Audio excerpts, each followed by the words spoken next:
భూ అంటూ భూతం వస్తే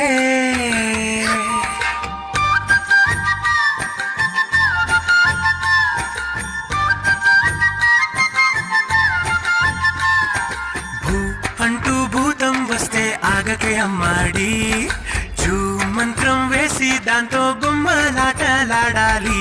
భూ అంటూ భూతం వస్తే ఆగకే అమ్మాడి, జూ మంత్రం వేసి దాంతో గుమ్మలాటలాడాలి. పుట్టగానే నేరుగా నువ్వు పరిగెత్తలే, పట్టుకుంటూ పడుతూ నడకే నేర్చావే, భయపడి అడుగు ఆపకే.